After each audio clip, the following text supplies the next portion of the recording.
"You're dead when we get home." The words were hissed through clenched teeth, carrying over the clinking crystal and soft jazz of the dim restaurant. Claribel froze, her fork trembling halfway to her mouth, the heavy weight of her boyfriend's threat settling like a stone in her stomach. She stared at her lap, trying to shrink into her plus-size frame, praying nobody heard. But someone did. At the adjacent table, a man in a bespoke charcoal suit slowly set down his espresso.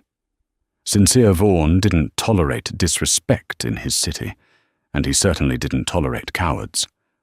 Soft candlelight flickered against the polished mahogany tables of Valenti's, Chicago's most exclusive Italian dining room. The air was thick with the scent of roasted garlic, rich truffles, and expensive burgundy. For most patrons, the ambiance was a backdrop for romance or high-stakes business. For 26-year-old Claribel, it was a beautifully decorated hell. She shifted uncomfortably in her emerald green wrap dress. She had spent 2 weeks' salary on it, hoping the deep color and heavy silk would complement her soft, full figure. She was a big girl, thick thighs, broad hips, and a generous bust, and she had spent her entire life navigating a world that demanded women be small. Derek, her boyfriend of 3 years, was usually the loudest voice making those demands. Tonight was supposed to be their anniversary dinner, a rare treat that Claribel had secretly hoped would be a turning point. Instead, it was just another stage for his cruelty. "Are you really going to eat all of that?" Derek asked, his voice a low, mocking drawl. He gestured with his wineglass toward the plate of wild mushroom risotto resting in front of her. He was conventionally handsome, with styled blonde hair and a sharp jawline, but his eyes were entirely devoid of warmth. Claribel's cheeks burned. The restaurant was crowded, and she felt the phantom sting of 100 eyes on her, even though no one was actually looking. It's my main course, Derek. I haven't eaten since breakfast." "And it shows," he muttered, taking a sip of his Cabernet. "I told you to order the sea bass. It's light. But no, you have to embarrass me by gorging yourself on carbs in front of half my firm's partners. Look at you. You're spilling out of that dress." Tears pricked the corners of Claribel's eyes, but she blinked them back furiously. She was used to this, the insidious chipping away of her self-esteem, the quiet remarks in public, the explosive rages in the private. She stared down at the risotto, her appetite completely gone. She wanted to disappear, to fold into herself, until she vanished. "I'm sorry," she whispered, her voice barely audible over the low hum of the restaurant. "You will be," Derek snapped.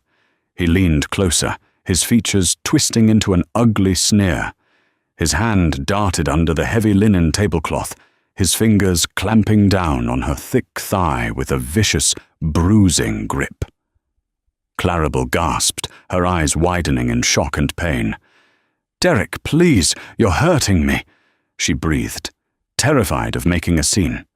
It was then that he leaned in, his mouth inches from her ear, his breath hot and smelling of sour wine. "You're dead when we get home. I'm going to teach you how to behave, you fat, useless cow." The words hung in the air between them, a promise of violence that made Claribel's blood run cold. She knew what happened when they got home. She knew the closed doors, the shoved shoulders, the terrifying isolation of their shared apartment. Her fork trembled in her hand, clattering noisily against the edge of her porcelain plate. At the table directly to their right, separated only by a low divider of imported ferns, the atmosphere shifted. Sincere Vaughan had been enjoying a rare moment of peace. At 34, he was the undisputed head of the Vaughan Syndicate, a man who controlled the city's underground with a cold, terrifying efficiency. He was striking, tall, broad-shouldered, with raven-black hair and eyes the color of a stormy ocean. A faint silver scar cut through his left eyebrow, a testament to a life built on brutality. He was dining alone, flanked only by his two most trusted enforcers, Enzo and Matteo, who sat at a discreet table near the exit. Sincere had been ignoring the couple next to him until he heard the distinct, sharp sound of a man threatening a woman. His acute hearing, honed by years of surviving assassination attempts and betrayals, picked up the hissed words over the jazz music. "You're dead when we get home." Sincere slowly lowered his espresso cup. The delicate china clinked softly against the saucer. He turned his head, his dark gaze locking onto the adjacent table. He saw the way the blonde man was gripping the woman under the table, the subtle, violent tension in his arm. And then he looked at her. She was weeping silently, her dark hair falling in soft waves around a face that Sincere instantly found captivating. She wasn't skin and bones like the socialites who usually threw themselves at him. She was lush, curved, and inherently beautiful, but her eyes held the terror of a trapped animal. Sincere felt a sudden, foreign flare of absolute rage ignite in his chest. He was a ruthless man, a criminal, a killer, but he had a strict, unbreakable code. Women and children were untouchable, and cowards who used fear to control them were his favorite kind of prey. Without a word, Sincere stood up. He was an imposing figure, radiating an aura of dark, unyielding power. The bespoke charcoal suit clung to his muscular frame, and the heavy gold watch on his wrist caught the candlelight. As he moved, the entire restaurant seemed to subconsciously hold its breath. Waiters paused mid-step. Sincere stepped around the fern divider and stopped directly behind Derek's chair. Derek, oblivious to the shift in the room's temperature, was still glaring at Clarabelle. "Wipe your face!" he hissed. "You're making a spectacle." "I believe," a deep, gravelly voice echoed from above. "The only spectacle here is you." Derek whipped his head around, annoyed, his mouth opening to snap a retort. The words died in his throat. He craned his neck, looking up at the towering, terrifying figure of Sincere Vaughan. Derek was a corporate accountant. He dealt in spreadsheets and tax loopholes. He had no idea who Sincere was, but his primal instincts immediately recognized an apex predator. "Excuse me?" Derek stammered, releasing Clarabelle's leg and shrinking back into his chair. "This is a private conversation." Sincere didn't smile. His eyes were completely dead, void of any human warmth. "I heard your conversation," Sincere said, his voice quiet but carrying a lethal edge. "It offended me, and when I am offended, I tend to react poorly." Clarabelle sat paralyzed, her heart hammering against her ribs. She looked at the stranger, taking in his striking, terrifying features. He felt dangerous, yet for the first time all night she didn't feel like the target of the danger. "Look, buddy," Derek tried to muster some bravado, puffing out his chest. "I don't know who you think you are, but you need to back off. She's my girlfriend." Before Derek could even blink, Sincere's hand shot out. His large, scarred fingers closed around the back of Derek's neck, gripping him with the strength of a steel vice. Sincere didn't raise his voice. He simply leaned down until his face was inches from Derek's. "If you ever speak to her like that again," Sincere whispered, ensuring only Derek and Clarabelle could hear, "if you ever lay a hand on her, or if you even breathe in her direction without permission, I will have my men peel the skin from your body while you are still awake to feel it. Do you understand me?" Derek turned an ashen shade of grey. Sweat beaded on his forehead. He tried to nod, but Sincere's grip held his head rigid. From the corner of his eye, Sincere noticed Enzo and Matteo had quietly approached, standing just behind him, their hands casually resting inside their suit jackets. The implicit threat of firearms was clear to anyone paying attention. "Get out," Sincere commanded softly, releasing Derek and wiping his hand on a linen napkin as if he had just touched something foul. "Leave the city tonight. If you go back to the apartment, my men will be waiting." Derek didn't hesitate. He practically fell out of his chair, scrambling to his feet. He didn't look at Clarabel. He didn't grab his coat. He simply bolted toward the exit, leaving his half-empty wine glass and a terrified, abandoned girlfriend in his wake. Clarabel sat frozen, her breath coming in short, panicked gasps.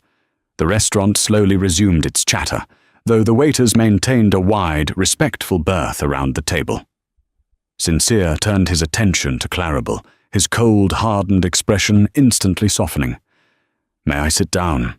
he asked, his voice entirely different now, smooth, polite, and surprisingly gentle. Clarabel, trembling, could only manage a tiny nod. The Mafia boss pulled out Derek's vacated chair and sat across from her, his dark eyes studying her flushed, tear-stained face. The silence stretching between them was heavy, filled with the lingering adrenaline of the confrontation. Clarabel clutched her linen napkin in her lap, her knuckles white. She felt entirely out of her depth.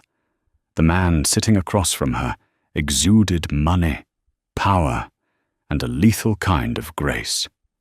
He was the kind of man who belonged on the cover of a magazine, or perhaps a wanted poster. "You're shaking," Sincere observed, his gaze dropping to her trembling hands. He left," Clarabel whispered, the reality of the situation finally crashing over her. "Derek just left me here. A rat flees when it smells smoke," Sincere said calmly. He signaled a waiter with a subtle lift of his chin. The maitre d' practically materialized at the table, bowing slightly. "Mr. Vaughan, sir. Is everything to your satisfaction?" the maitre d' asked nervously. Vaughan. Clarabel recognized the name from the local news, whispered rumors in coffee shops, the kind of name you didn't say too loudly. Sincere Vaughan. She was sitting across from the head of the Chicago mob. Her breath hitched, a new kind of terror warring with the strange sense of safety he had just provided. "The young lady's meal is cold," Sincere said, not breaking eye contact with Clarabel. "Take it away. Bring her a fresh plate, the bone-in ribeye, medium rare, truffle mash, and the molten chocolate cake for dessert." "Right away, Mr. Vaughan." The waiter cleared the rejected risotto and vanished. I can't eat all that," Clarabel stammered, her old insecurities flaring up immediately. She instinctively crossed her arms over her chest, trying to hide her heavy curves. "I shouldn't." Sincere leaned forward, resting his elbows on the table. He reached out, his warm, rough fingertips gently brushing against her wrist, prompting her to uncross her arms.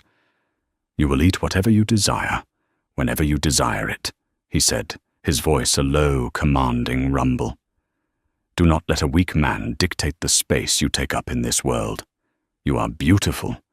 You require sustenance to maintain that beauty." Clarabel stared at him, stunned. Nobody had ever spoken to her like that. Nobody had ever looked at her body, her thick, soft body, and called it a prerequisite for beauty. Derek had always made her feel like a burden, a project to be whittled down. Sincere looked at her like she was a Renaissance painting. "Why did you do that?" she asked, her voice steadying slightly. "You don't know me." "I know men like him," Sincere replied, a dark shadow crossing his features. "And I know a woman in pain when I see one."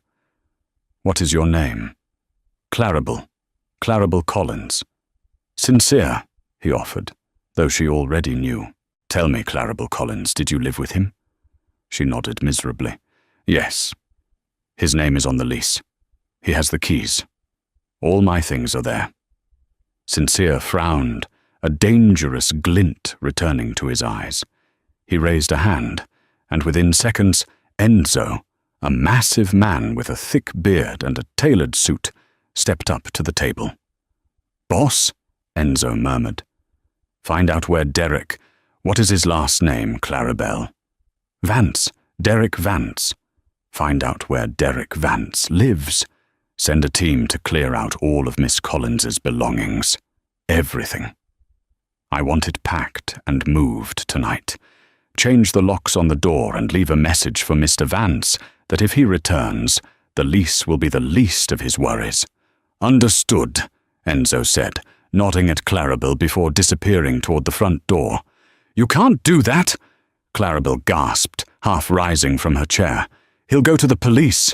He will do nothing," Sincere interrupted smoothly. "Men like Derek only understand power. Right now I hold all of it, and by extension, so do you." The food arrived, smelling divine. The perfectly seared steak, the creamy potatoes. Clarabelle realized she was ravenous. The constant anxiety of dining with Derek had kept her starved, both physically and emotionally. Hesitantly, she took a bite. It was incredible. She closed her eyes, letting out a soft sigh of appreciation. When she opened them, Sincere was watching her intently, a primal, undeniable heat in his gaze. It made her flush all over again. But this time, it wasn't from shame. It was from desire. The sheer masculinity radiating from him was intoxicating. They sat together for an hour. Sincere didn't interrogate her, but he asked gentle, pointed questions. He learned she worked as an archivist at the city library, that she loved old books, and that she had been orphaned in her early 20s, leaving her with a modest inheritance that Derek had generously offered to manage. At the mention of her finances, Sincere's jaw tightened, but he said nothing to alarm her. "It's late," Sincere finally said, standing up and dropping a thick stack of $100 bills on the table, far more than the meal cost. "My men are securing your belongings, but your apartment is compromised. You will come with me." "Come with you?" Clarabelle hesitated. She was essentially agreeing to go home with a Mafia boss. The rational part of her brain screamed that she was jumping from the frying pan into an inferno. But looking at Sincere, seeing the steadfast protection in his posture, her intuition told a different story. "I own a secure penthouse at the top of the Grand Hotel," Sincere explained, stepping around the table to pull her chair out. He offered her his arm. "You will have your own suite. You will be perfectly safe. Tomorrow, we will sort out the rest of your life. But tonight, you need to rest without looking over your shoulder." Clarabelle looked at his offered arm.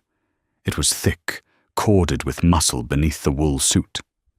She took a deep breath, her heavy breasts rising and falling, and slipped her hand into the crook of his elbow. They walked out of the restaurant together. The cool Chicago night air hit them, rain slicking the pavement. A sleek, black Maybach was idling at the curb, Matteo holding the rear door open. As Clarabelle slid into the luxurious leather interior, Sincere followed, his large frame making the spacious cabin feel suddenly intimate. The car pulled away from the curb, gliding seamlessly into the city traffic. Clarabelle looked out the tinted window at the blurring city lights. She felt entirely unmoored, as if the life she had known had been severed in a single, violent stroke. She glanced at Sincere. He was staring straight ahead, his profile sharp and unyielding in the passing streetlights. "You don't have to do this," she whispered into the quiet hum of the car. "I'm just a stranger. I'm nobody." Sincere turned his head, his eyes locking onto hers with an intensity that stole the breath from her lungs. "You are not a stranger anymore, Clarabelle, and in my world, there is no such thing as a coincidence. You were placed in my path for a reason."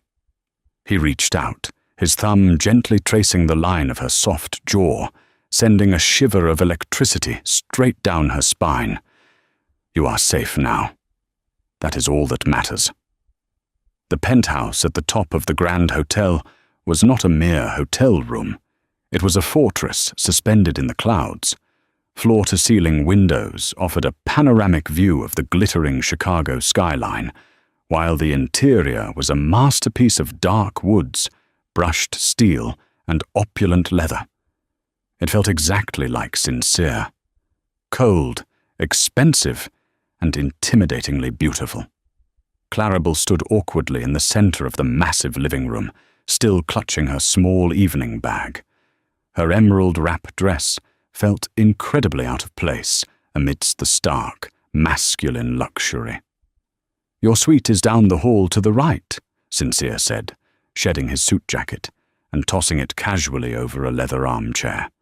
He began to unbutton his crisp white shirt, revealing glimpses of heavily tattooed, muscular skin. Clarabelle quickly averted her eyes, her face burning. "I've instructed the hotel staff to stock the bathroom with whatever you might need," Sincere continued, walking toward a built-in wet bar to pour himself a glass of amber liquid. "If you require anything else, just pick up the phone. My men are stationed in the hallway and at the private elevator. No one comes up here without my explicit authorization." "Thank you," Clarabelle murmured. She felt utterly exhausted, the adrenaline crash hitting her like a physical blow. I think I'll just go to sleep."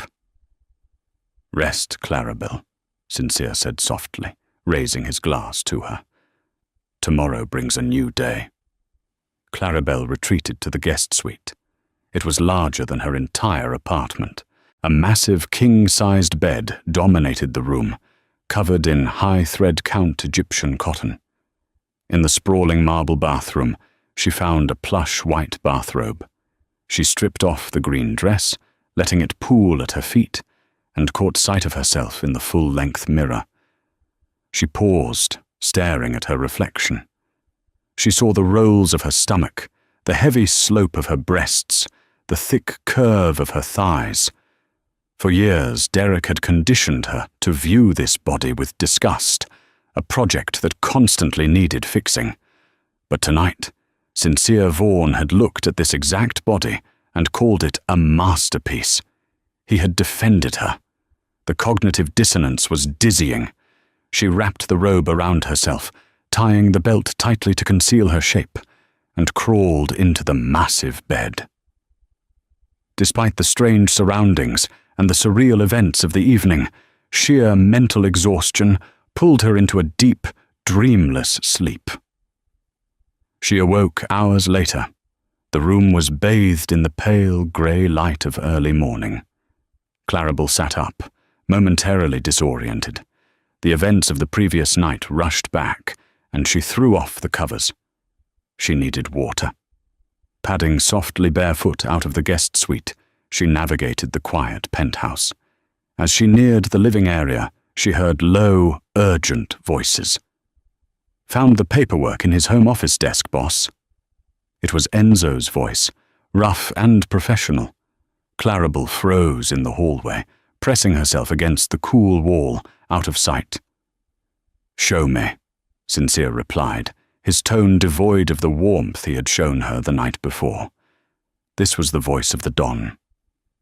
"The kid, Derek Vance, he's in deep," Enzo continued, the rustle of papers echoing in the large room. "He's been gambling.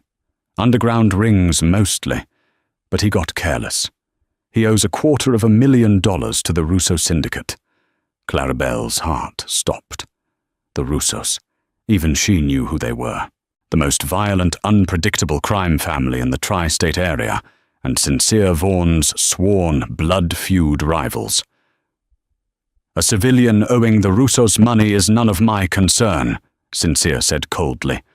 "Why are you bringing this to me, Enzo?" "Because of how he planned to pay it off," Enzo replied. There was a heavy, terrible pause. "We went through the financial records he was managing for Miss Collins, her inheritance. He's already drained half of it to pay off the interest, but the principal isn't enough to cover the debt. Get to the point."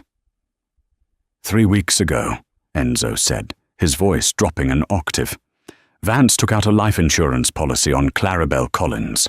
The payout is precisely $500,000. He forged her signature, and he named himself as the sole beneficiary.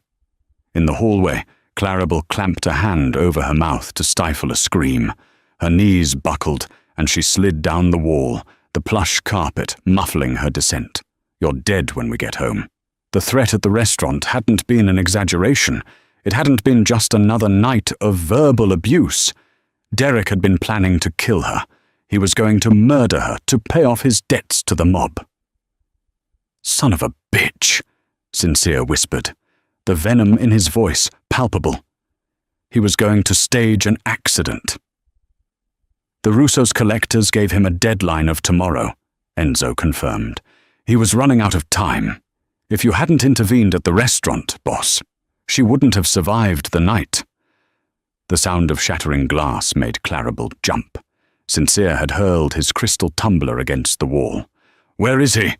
Sincere roared, a terrifying explosion of violence that shook the penthouse. My men tracked him. He panicked and ran to a safe house in Little Italy. Russo territory. He's begging them for protection, telling them he has the money coming. "He has nothing," Sincere snarled. "He is a dead man walking. Boss, if we go into Russo territory to grab this kid, it's an act of war. You know the treaty we signed last year. We cross that line, the streets will run red. Over a civilian?" Clarabelle sat paralyzed on the floor, tears streaming down her face. She was the civilian. She was the spark that was about to ignite a mob war. She couldn't let Sincere destroy his empire, risk his life and his men for a fat, gullible librarian who had been stupid enough to trust a monster. She forced herself to stand, her legs shaking uncontrollably. She stepped out from the hallway, her white robe clutched tightly around her. Both men turned instantly. Enzo immediately lowered his gaze out of respect, while Sincere's eyes locked onto hers. He saw her pale face, her tear-streaked cheeks, and he knew instantly she had heard everything.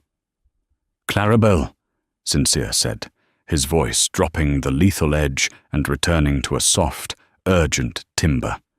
He crossed the room in 3 long strides, stopping just inches from her. "You can't do this," she sobbed, looking up into his stormy eyes. "You can't go to war for me. I'll just leave. I'll run away. I won't let you risk everything." Sincere's hands came up, gripping her shoulders with a firm, grounding strength. He didn't let her finish. "Do you think I fear the Russos?" he asked, his voice a low, vibrating hum of absolute dominance. "Do you think I built this city by walking away from what belongs to me?" Clarabelle blinked through her tears, confused. What belongs to you?" Sincere reached down, his calloused thumb gently wiping a tear from her cheek. His touch was a burning brand against her skin. "Derek Vance made a fatal miscalculation," Sincere murmured, his eyes dropping to her lips before rising to meet her terrified gaze. "He brought a treasure into the light, and he showed it to a dragon." He pulled her a fraction of an inch closer, the heat of his massive body radiating against her. "You are not a civilian anymore, Clarabelle. You are under my protection, and anyone who plots to harm what is mine," he paused, his eyes turning black with deadly intent, "will be wiped from the face of the earth." Morning sunlight pierced the floor-to-ceiling windows of the penthouse, casting long, golden shadows across the imported Turkish rugs. Clarabelle stood exactly where Sincere had left her, the heavy revelation of Derek's murderous plot still ringing in her ears. Sincere had departed shortly after his declaration, taking Enzo with him to a secure location in the West Loop to strategize. He had left her under the watchful eye of Matteo and 4 other heavily armed guards stationed outside the suite. For the first time in her life, Clarabelle felt a bizarre mixture of absolute terror and profound safety. Derek, The man she had shared a bed with, the man who had meticulously chipped away at her sanity for 3 years, had wanted her dead for a life insurance payout. He had viewed her life as nothing more than a stepping stone to clear his gambling debts. The betrayal was a physical ache in her chest, sharp and suffocating. Yet juxtaposed against that horror was Sincere Vaughan, a crime boss who had casually offered to go to war over her. Around noon, the private elevator chimed. Claribel tensed, clutching the plush fabric of her robe, but Matteo's calm voice through the intercom reassured her. "Miss Collins, Mr. Vaughan sent a specialist for you. Are you decent?" Claribel blinked, confused. A specialist? The heavy oak doors opened, and a petite, impeccably dressed woman breezed into the penthouse, followed by 3 bellhops pushing rolling racks of clothing. The woman had sharp cheekbones and an air of intense efficiency. "Good afternoon, darling," the woman said, her French accent thick and melodic. "I am Genevieve.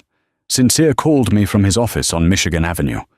He said you arrived with nothing but a dinner dress and a broken heart, and he demanded I bring half of the Gold Coast boutiques to your living room." Claribel stared at the racks of clothing. There were silks, cashmeres, tailored wool coats, and fine linens, all in rich jewel tones and soft neutrals. I can't afford any of this," Claribel stammered, her face flushing. "I don't have my wallet, and even if I did—" "Sincere handles the accounts, my dear." Genevieve waved a manicured hand dismissively. She stepped closer, her keen eyes sweeping over Claribel's robust, curvy frame. Unlike the salespeople in high-end department stores, who usually looked at Claribel with thinly veiled disdain, Genevieve's eyes lit up with genuine artistic appreciation. "Oh, you are glorious. A true classic silhouette. That boy you were with must have been blind, yes?" For the next 3 hours, the penthouse transformed into a private fitting room. Genevieve didn't try to hide Claribel's body behind baggy, shapeless tents. Instead, she selected garments that cinched at Claribel's waist, flared beautifully over her wide hips, and tastefully accentuated her heavy breasts. There was a pair of tailored, high-waisted, wide-leg trousers that made her legs look miles long, paired with a soft, ivory silk blouse. There was a stunning wrap-style cashmere sweater in deep plum that felt like a warm embrace. "You see?" Genevieve said, turning Claribel toward the massive gilded mirror in the hallway. "You are not meant to be small, Claribel. You are meant to take up space beautifully." Tears pricked Claribel's eyes again, but this time they were born of a strange, fragile hope. She looked at her reflection. She looked expensive. She looked powerful. She looked like a woman who belonged in a penthouse overlooking Lakeshore Drive, not a woman cowering in a cramped apartment. When Sincere returned, just as the sun began to dip below the horizon, the atmosphere in the room shifted instantly. The air crackled with his magnetic, dangerous energy. He shrugged off his suit jacket, rolling up the sleeves of his black dress shirt, revealing the intricate ink that crawled up his forearms. He stopped dead in his tracks when he saw her. Claribel was wearing a simple, elegant, navy blue wrap dress Genevieve had insisted she keep on. The fabric clung to her curves in all the right places, the deep V-neck highlighting her décolletage. She nervously smoothed her hands over her stomach, a leftover habit from years of Derek's cruel commentary. Sincere crossed the room slowly, his eyes dark and dilated. The intensity of his stare pinned her to the floor. He didn't speak until he was standing mere inches from her, the scent of bergamot and danger wrapping around her senses. "Stop that," he murmured, his large hand reaching out to gently pull her hands away from her stomach. He laced his fingers through hers. "Never hide yourself from me. You are absolute perfection." "Sincere," she breathed, her heart hammering a frantic rhythm against her ribs. "You shouldn't have bought all this. It's too much." "Nothing is too much," he replied, his voice a gravelly whisper. He lifted his free hand, his knuckles brushing against her flushed cheek. "I told you, you are mine to protect now. And I take care of what is mine." Before Clarabelle could process the possessive weight of his words, the heavy oak door of the penthouse swung open. Enzo strode in, his expression grim. He didn't apologize for the interruption. In their world, bad news waited for no romance. "Boss," Enzo said, his voice tight, "we have a massive problem, and it's not just the kid." Sincere didn't step away from Clarabelle, but his posture instantly rigidified into that of a general preparing for battle. "Speak." "Dominic Russo just reached out," Enzo stated, handing Sincere an encrypted burner phone. "He has Derek, but he doesn't care about the $250,000 debt anymore. Dominic knows you took the girl. He knows you intervened. And?" Sincere prompted, his jaw ticking. "Dominic isn't demanding the money." Enzo swallowed hard. "He's demanding a trade. He says Derek offered him something far more valuable than cash to clear his debt. Derek offered him the logistical shipping routes through Navy Pier." "Our routes, boss." Sincere's eyes narrowed into dangerous, lethal slits. "Derek is a civilian accountant. He has no access to my shipping routes." "That's the twist," Enzo said, glancing nervously at Clarabelle before looking back at his boss. "Derek told Dominic he's been sleeping with the enemy.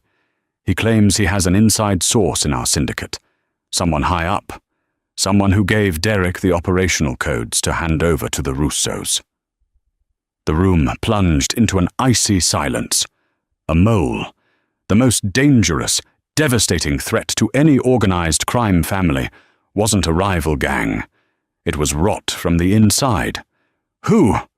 Sincere demanded softly, the quietness of his voice far more terrifying than a shout. "Dominic wouldn't say. But he wants a sit-down, tomorrow night, midnight, at the abandoned rail yards near the south side. He said if you don't show up to negotiate the transfer of the pier routes, he will send Derek's inside man to finish the job on Miss Collins." Clarabelle gasped, her hand flying to her chest. The nightmare wasn't over. Derek's cowardly, desperate gambling had tangled her up in a web of Mafia treason. Sincere turned to Clarabelle, his eyes burning with a terrifying, protective fury. "They will not touch you," he vowed, his voice vibrating with absolute certainty. "I will burn Chicago to the ground before I let a single Russo set eyes on you." He turned back to Enzo. "Prepare the men. We are going to a meeting." The following night, the air at the abandoned South Side rail yards was thick with tension and the smell of rust and damp earth. Heavy fog rolled off the nearby river, obscuring the rusted train cars and creating a claustrophobic, eerie atmosphere. Sincere stood in the center of a clearing, illuminated only by the harsh, sweeping headlights of 4 black SUVs. He was flanked by Enzo, Matteo, and a dozen of his most elite enforcers, all armed with automatic weapons. Sincere wore a long, tailored black overcoat, looking every inch the ruthless kingpin the city feared. Back at the Grand Hotel, Clarabelle was locked in the penthouse vault room, a reinforced steel bunker disguised as a walk-in closet, guarded by 6 men. Sincere trusted with his life. He had refused to let her anywhere near the meeting, kissing her forehead with surprising tenderness before locking her away. "I will return for you," he had promised. And she had believed him. The crunch of tires on gravel signaled the arrival of the enemy. 3 sleek, armored Mercedes sedans pulled into the clearing, stopping directly opposite Sincere's convoy. The doors opened, and out stepped Dominic Russo. Dominic was older than Sincere, a silver-haired fox with a vicious, unpredictable streak. He was accompanied by a small army of his own men, their weapons drawn and leveled at the Vaughn crew. The standoff was a powder keg, waiting for a single spark. "Sincere?" Dominic called out, his voice echoing in the damp air. He smiled, but it didn't reach his cold, dead eyes. "It's been a while since we shared the same air. I hear you've developed a soft spot for heavy women and stray civilians." Sincere didn't flinch at the insult. His face was a mask of carved granite. "Where is the boy, Dominic? I don't have time for your theatrics." Dominic snapped his fingers. Two massive Russo enforcers dragged a bruised, sobbing figure from the back of the center sedan and threw him onto the gravel. It was Derek. His tailored suit was torn, his face was swollen, and he was trembling uncontrollably. "Please," Derek whimpered, looking up at Sincere with wide, terrified eyes. "Vaughn, please, tell them you'll pay my debt. I didn't mean any of it." Sincere looked down at the man who had tormented Clarabel, who had planned to murder her for a payout, and felt absolutely nothing but disgust. "You are a worm, Derek. You aren't worth the dirt you are bleeding on." "He might be a worm," Dominic laughed, stepping forward. "But he is a very useful worm. He told me quite a story, Sincere.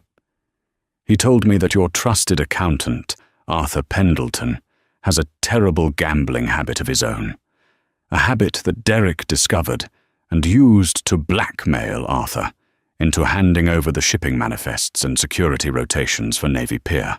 Sincere's jaw clenched so hard his teeth ached. Arthur Pendleton, the man had been with his father's crew for 20 years. If Arthur had flipped, the Vaughn Syndicate's entire infrastructure was compromised. "Derek promised me the pier," Dominic continued, his tone turning menacing. "In exchange, I was going to erase his $250,000 debt and provide the cleanup crew to make his little girlfriend's accident look authentic for the insurance company." "And now?" Sincere asked smoothly, betraying none of the internal rage boiling in his veins. "Now," Dominic sneered, "you've complicated things by taking the fat girl under your wing. So here is the deal, Sincere. You sign over the Navy Pier routes to the Russo family tonight. If you do, I hand over Derek, and I give you Arthur Pendleton's head in a box. If you refuse—" Dominic trailed off, gesturing to his heavily armed men. "We go to war. And I promise you, I will send my best assassins to the Grand Hotel. No vault can keep her safe forever." Derek sobbed on the ground, a pathetic, broken mess. "Just give them the routes, Vaughn. She's just a librarian. She's nothing." In a flash of movement so fast it blurred, Sincere drew the sleek, suppressed tactical pistol from his shoulder holster. He didn't aim at Dominic. He aimed straight down. Thwip! A muffled gunshot echoed softly in the fog.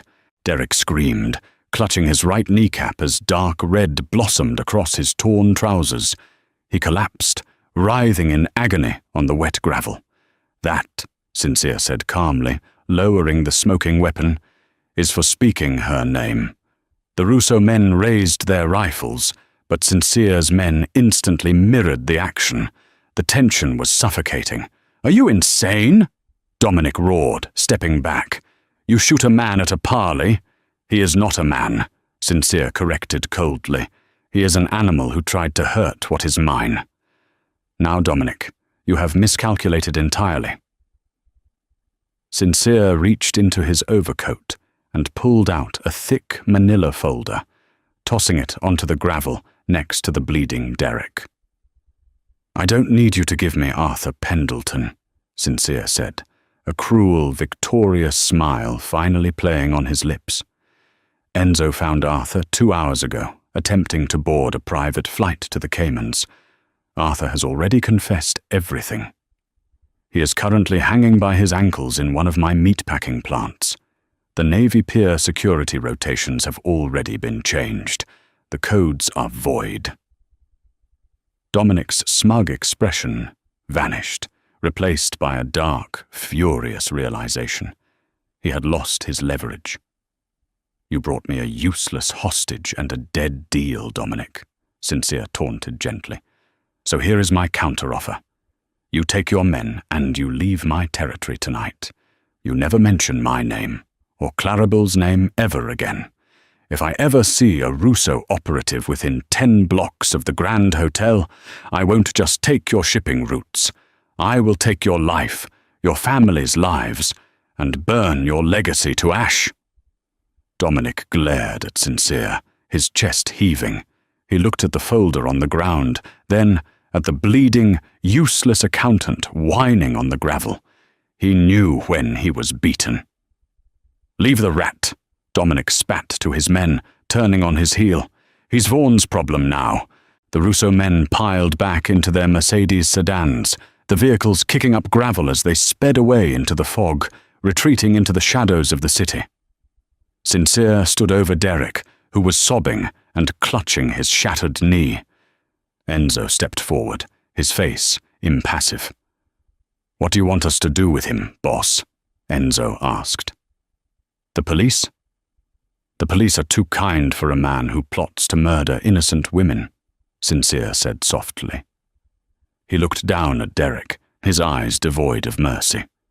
"Take him to the harbor. Concrete boots.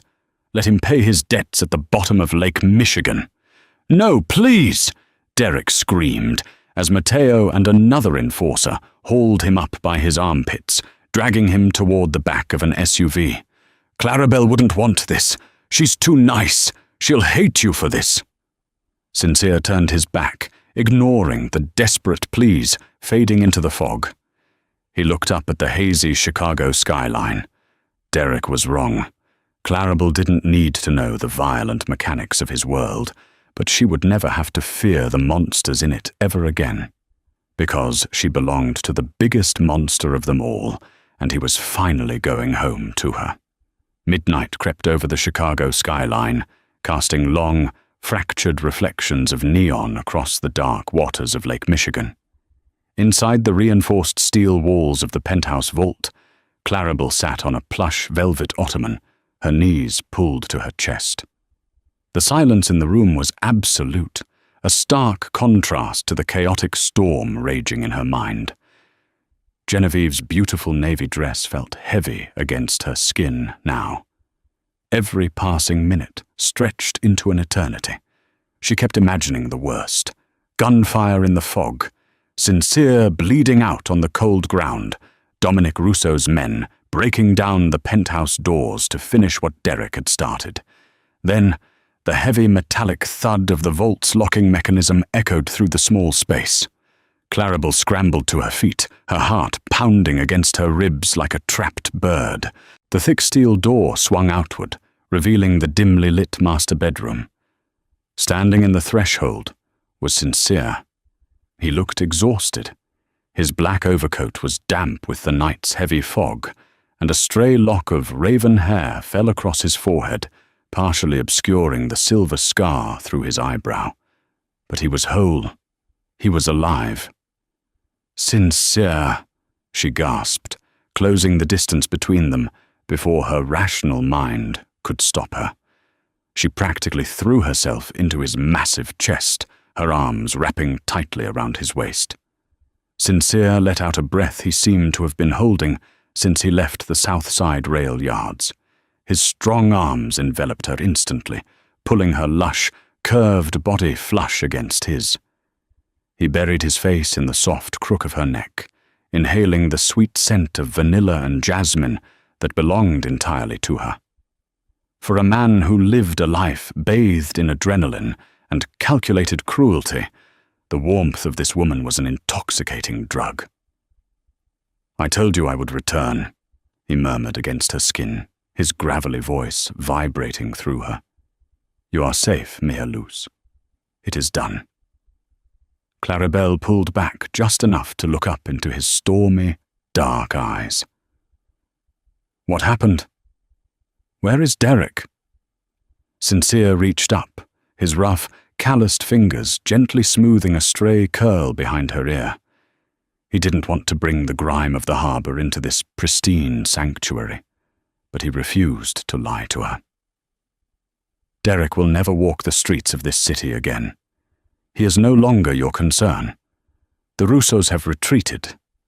The threat is entirely neutralized. He's dead, she whispered, her voice trembling, not with sorrow for the man who had tormented her, but with the sheer gravity of the violence surrounding her. He is paying his debts in a place where he cannot hurt anyone, Sincere answered carefully, leaning down to press a soft, lingering kiss to her forehead. Do not waste another tear on a coward who sought to extinguish your light. He is the past. We are the present. He stepped back, shrugging off his damp overcoat and tossing it onto a leather armchair. As he moved, Clarabel noticed the tension radiating from his broad shoulders. He was a king who had just secured his kingdom, but the crown was incredibly heavy. "You're freezing," she said softly, her nurturing instincts overriding her residual fear. She reached out, her soft, plump hands resting against his chest, feeling the steady thrum of his heartbeat through the crisp fabric of his dress shirt. "Come sit down. Let me get you something." Sincere looked down at her hands, a profound sense of awe washing over him. In his world, hands only reached out to take, to harm, or to beg. Clarabel's hands offered comfort. She was completely unguarded, her generous curves pressed against him without an ounce of the shame Derek had meticulously instilled in her. "I don't need anything but you," Sincere said, his voice dropping an octave, raw with a sudden, overwhelming hunger.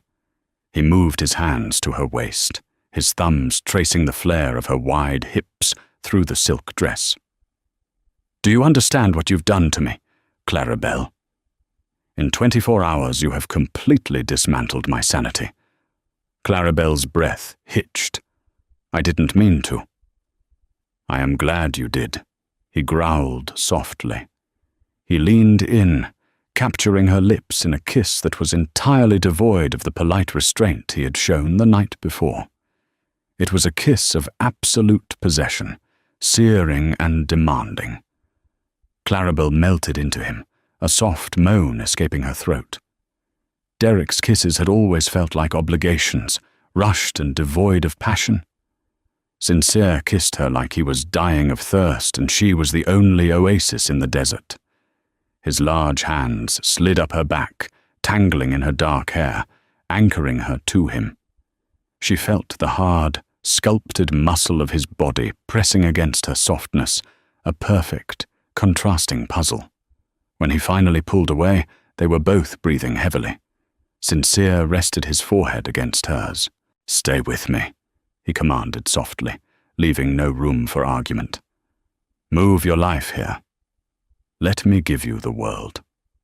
"I don't need the world," Clarabel whispered, tracing the line of his strong jaw. "I just need to know this is real." "I will spend the rest of my life proving it to you," he vowed.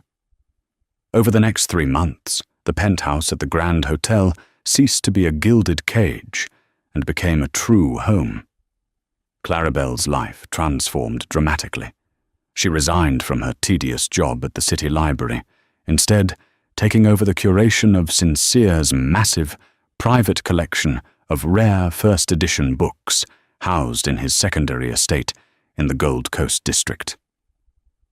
Genevieve became a frequent visitor, working with Clarabel to build a wardrobe that celebrated her body. Clarabel began to wear bold colors, tailored suits, and clinging silks. The constant, gnawing anxiety that had defined her existence with Derek evaporated. She was eating well, laughing freely, and discovering a deep, buried well of confidence. Sincere was a revelation. To the underworld of Chicago, he remained the ruthless, untouchable don of the Vaughn Syndicate. But behind closed doors, he worshipped Clarabel.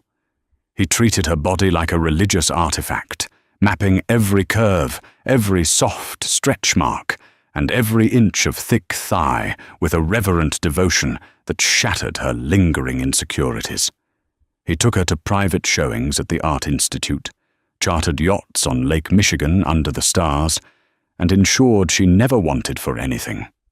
However, peace in their world was always a fragile illusion. Autumn painted Chicago in shades of amber and rust. Inside an exclusive, invite-only club high above the magnificent Mile, Clarabelle sat in the luxurious dining room. She wore a stunning, deep red velvet gown that draped beautifully over her wide hips, with diamonds glittering at her throat, a recent gift from Sincere. She was waiting for him to finish a brief meeting downstairs. As she sipped her sparkling water, the heavy mahogany doors parted. A thin, sharply dressed woman stormed in. It was Valentina Rossi, the daughter of a prominent businessman with ties to the Vaughan family. Rumor had it, Valentina once believed she was destined to marry Sincere to unite their fortunes. Valentina's eyes locked onto Clarabelle with vindictive light. She marched over, her stilettos clicking sharply. "So," Valentina sneered, looking Clarabelle up and down with undisguised disgust. "You're the stray dog Sincere picked up. The rumors didn't do justice to the sheer volume of you." A year ago, Clarabelle would have withered, apologized, and fled in tears. But a year ago, she wasn't Sincere Vaughan's woman. Clarabelle slowly set down her crystal glass. She didn't break eye contact, letting a cool, unimpressed silence stretch between them, a negotiation tactic she had learned from Sincere. "Can I help you, Ms. Rossi?" Clarabelle asked, her voice steady. Valentina bristled. "I'm observing a train wreck. Sincere is a king. He needs a queen who can stand beside him, not a bloated librarian." "That is enough." The voice cracked through the room like a whip. Valentina froze. Sincere strode in, flanked by Enzo and Matteo. He didn't look at Valentina. His dark, furious eyes were fixed on Clarabelle. Seeing her perfectly composed, a flicker of immense pride replaced his rage. He stepped to the table, his large hand resting protectively on Clarabelle's bare shoulder, his thumb stroking her skin. Only then did he turn to Valentina. "Sincere," Valentina stammered.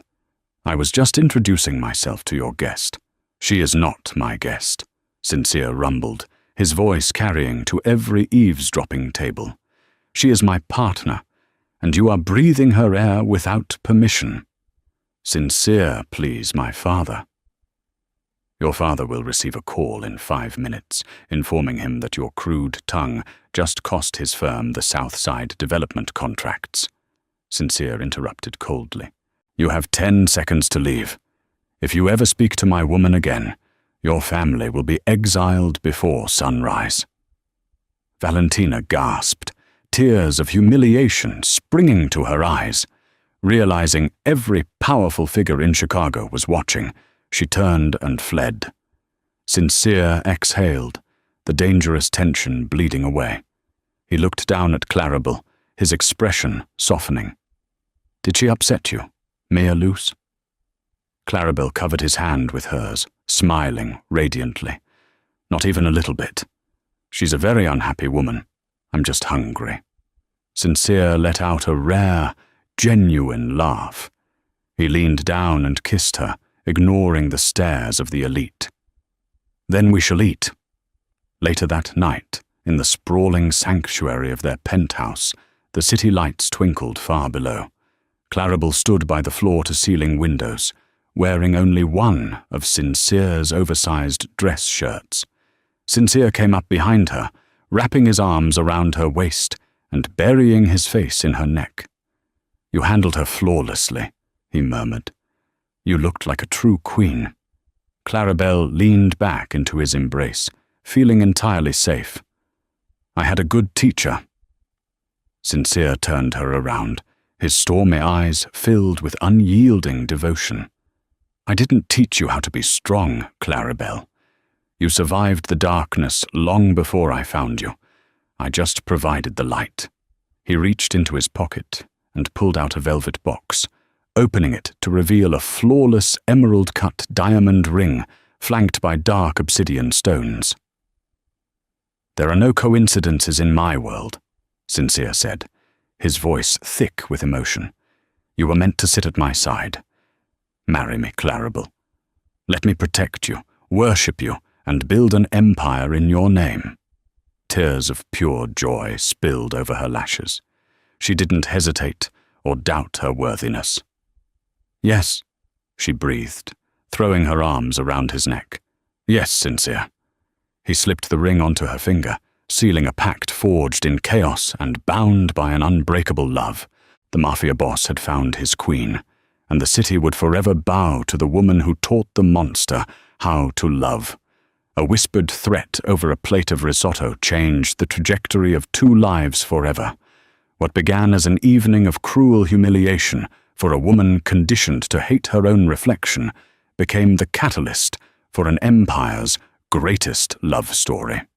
Clarabel Collins learned that true power doesn't come from shrinking to fit a weak man's expectations, but from taking up space unapologetically in the arms of a man strong enough to hold her. Sincere Vaughan, a king of the underworld who traded in fear and violence, found his redemption in the soft, generous curves of a librarian who dared to see the man behind the monster. The city of Chicago remained a dangerous, unforgiving landscape of crime and betrayal. But high above the fog and the gunfire, in a fortress built on absolute devotion, the Don and his queen ruled supreme, completely untouchable.